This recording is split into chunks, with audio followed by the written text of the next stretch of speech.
On the Couch with Koel. It's no secret that the naturopath miracle worker Baba Ramdev has popularized the ancient system of yoga like no one before. He has literally taught the world how to breathe again. With popularity has come controversy. But with his face being beamed in 170 countries and a viewership of over 20 million people, he has little to worry about. I am really very, very honored to have you on the couch with me today. But I don't know how to address you. So please help me. Do I call you Baba Ji, Swami Ji, Baba Ramdev Ji? How do I address you? Maharaj Ji? जब आप किसी से बहुत प्यार करते हो तब जो है एक बच्चे की भी घर में बहुत नाम रख देते हैं ना. घर का नाम अलग, ऑफिस का नाम अलग, स्कूल का नाम अलग. तो जो मुझे प्यार करते हैं लोग प्यार से बाबा बोलते हैं. छोटे बच्चे को भी बाबा बोलते हैं, बड़े को भी बाबा बोलते हैं. जो दादा हो गया वो भी बाबा, छोटा भी बाबा. जहाँ तक बात परंपराओं की है तो परंपराओं में हमारे नाम के आगे स्वामी लगता है. यद्यपि हम किसी के स्वामी नहीं होते हैं. स्वामी तो जिसकी कोई घर वाली होता है वो स्वामी होता है. लेकिन हम भगवान के स्वामी है इसका मतलब. तो ठीक है, मैं आपको स्वामी जी बुलाती हूँ. आप जिस भी नाम से मुझे पुकारे बस. आपकी तो आवाज ही भी बहुत मधुर है और नाम भी कोयल है. ओह गॉड. ऐसी कॉम्प्लीमेंट्स आप करेंगे तो मैं आपको काउच से जाने ही नहीं दूंगी. अच्छा, let's go right to the beginning. आपकी शुरुआत कैसे हुई? आप कहते हैं कि आप योग में बिलीव करते हैं, तो आप इस पर आए कैसे? I believe you were paralysed when you were born. मैं बहुत छोटा था तब से मुझे बहुत तरह की प्रॉब्लम्स हुई. न जाने भगवान क्या परीक्षा लेना चाहते थे.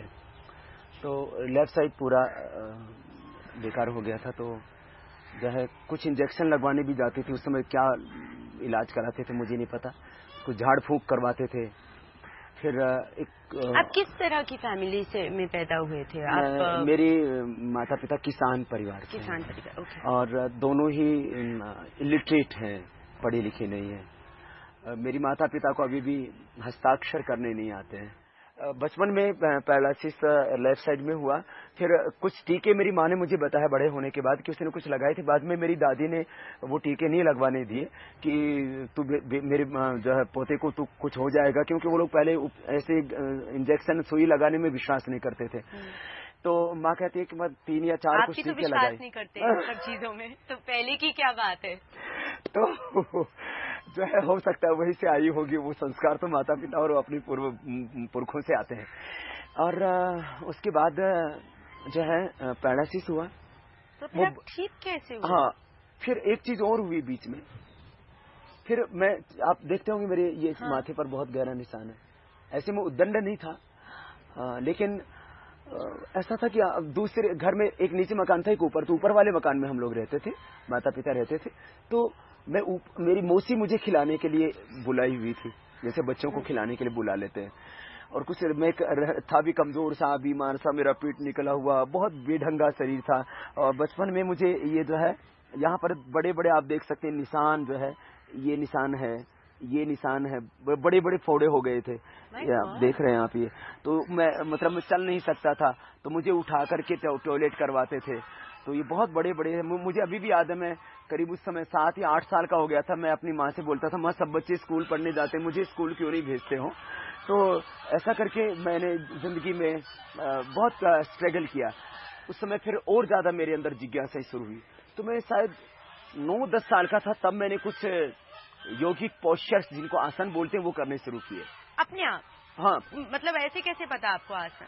मैंने आसनों की बुक्स पढ़ी और उनको पढ़ करके ऐसा लगा कि आसन करने से आदमी बहुत हेल्दी हो जाता है, वो बहुत मजबूत हो जाता है, बहुत ताकतवर हो जाता है, बहुत उसका शरीर सुंदर हो जाता है, गठीला हो जाता है. तो ये सुन के मैंने शुरू किया. तो क्योंकि जब मैं बचपन में मैं चलता था ना, तो मेरे ये दोनों घुटने ऐसे मिल जाया करते थे. और जब दौड़ता था तो गिर जाता था. ये हालत थी. मुझे बच्चे मेरे जो मित्र थे, फ्रेंड्स थे, स्कूल फ्रेंड्स, वो सब मुझे जो है वो पेटल करके बोलते थे. तो मैं चारों तरफ से बेढंगा सब कुछ. तो मैंने कहा कुछ करना है मुझे. अच्छा, तो इसी वजह से कुछ ये करना आपको है. हाँ, मुझे ऐसे नहीं, इस शरीर को ऐसे ढोना नहीं है. तो फिर जब मैंने करना शुरू किया तो मैंने पद्मासन आदि किया, सब किया, तो अब मेरे घुटने ठीक हुए, फिर थोड़ा मेरा पेट ठीक हल्का होने लगा। फिर मैंने ऋषि दयानंद को और पढ़ा, तो फिर मैं उनके 2 प्रसंग में मुझे उनसे बहुत प्रेरणा मिली। उनके चाचा की मृत्यु हुई, उनकी बहन की मृत्यु हुई, और उनसे उनके मन में एक संकल्प जगा कि मुझे मृत्युंजयी बनना है, मृत्यु को जीतना है। तो मैं बच्चा था, तो मुझे भी लगा मुझे मौत को जीतना है। मैं आपको कोई बताना चाहता हूँ, मैं जब पालने में झूलता था ना, तब मुझे ऐसे सपने आते थे, मुझे ना बहुत बड़ा योगी बनना है। मुझे ये तो नहीं पता था योगी बनने के लिए। मतलब आपको ये सब याद है इतनी? मैं पालने की बात बता रहा हूँ, तो मुझे योगी बनना है। फिर पता नहीं, मैं ऐसे सोचता था मुझे लाल कपड़े पहनने, आज तो तूने भी लाल पहन लिए, पता नहीं। ये तो मैंने आपके लिए पहने। अच्छा, थैंक यू।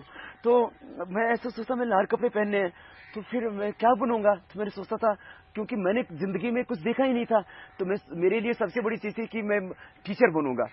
तो क्योंकि मैं जिस गांव में पैदा हुआ, जिस समय मैं, जब तक मैं गांव में था, उस समय तक मेरे गांव में किसी भी व्यक्ति ने एमए नहीं किया था। आगे की बात छोड़ो, और मैं जिस फैमिली से बिलोंग करता था उसमें तो शायद 10वीं से आगे कोई पढ़ा नहीं था।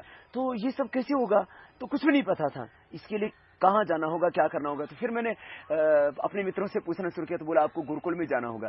तो मैंने करीब जब मैं 15 साल का या 16 साल का था, तब मैंने ऐसे घर छोड़ दिया था। पढ़ने में बहुत इंटेलिजेंट था, सेकेंड हैंड बुक लेके पढ़ता था मैं। कभी फर्स्ट हैंड बुक शायद ही मैंने कभी लाइफ में ली होंगी।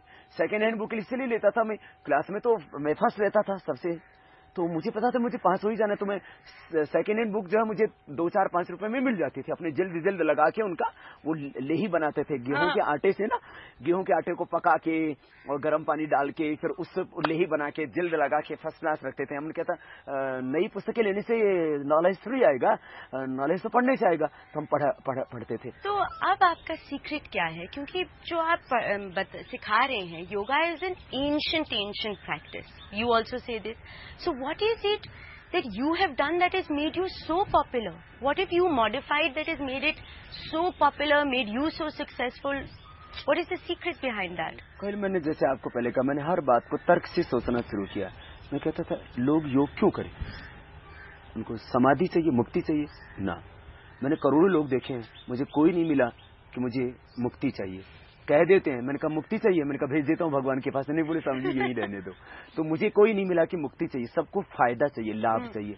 तो मैंने जब योग को करना शुरू किया, तो मैंने उसमें देखा मोटे लोगों का वेट कम हो जाता है। तो लोगों ने हाथों हाथ मेरी बात को लिया, और ये तो बहुत अच्छी चीज है, क्योंकि इस दुनिया में 100 करोड़ से ज्यादा तो लोग बहुत ज्यादा मोटे हैं, और अब तो यूं कहा जाए कि हर दूसरा आदमी मोटा है। फिर मैंने लोगों को देखा कि प्राणायाम के करने से उनका कोलेस्ट्रॉल कम हो जाता है, उनका बीपी नॉर्मल हो जाता है, उनकी शुगर नॉर्मल हो जाती है, उनका थायराइड क्योर हो जाता है, उनकी दवाओं की रिक्वायरमेंट नहीं रहती है फिर।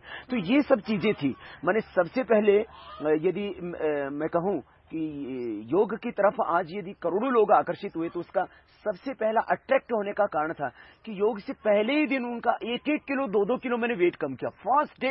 वो मेरे सेशन में आते थे। आप बोल रहे हैं लोग have been attracted by yoga for vanity and for physical appearance rather than anything else. Yes, पहली वही चीज थी कि लोगों को बेनिफिट चाहिए था, और मैंने फिजिकल बेनिफिट उनको तुरंत ही दिया। ये अलग बात है कि उसके बाद में लोगों ने मेरी हर बात को सिर माथे पर लिया। योग के बाद में मैंने जो है आयुर्वेद की बात की, योग के साथ साथ मैंने देश की बात की, देश के एजुकेशनल सिस्टम की बात की, देश के हेल्थ सिस्टम की बात की। अब तो मैं देश के इकोनॉमिक सिस्टम की बात करता हूँ। क्यों आप शुरुआत आपकी हुई फिजिकल लाइफ से, उसके बाद स्पिरिचुअल लाइफ से, और अब आप जा रहे हैं पॉलिटिकल लाइफ में, ऐसा क्यों? तो हेल्दी शरीर पाके फिर क्या हमें ऐसे जो है भैंसों की तरह या पशुओं की तरह जो है झोटा बोलते हैं ना, ऐसे कोई शरीर को पाल के फिर क्या करना है? तो शरीर तो देश के काम आना चाहिए ना।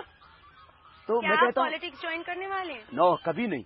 मैं कभी भी जिंदगी में इसका रिकॉर्ड करने वाले मतलब मैं ऑन रिकॉर्ड ही बोल रहा हूँ कि मैं जिंदगी में कभी भी कोई भी पॉलिटिकल पद नहीं ग्रहण करूंगा, परंतु देश की पॉलिटिक्स अच्छी हो, मेरा देश अच्छा हो, ये मैं इसको राष्ट्र धर्म कहता हूँ। इसको मैं इतना ही पवित्र मानता हूँ जैसे कोई अपनी भगवान की पूजा कोई मानता है।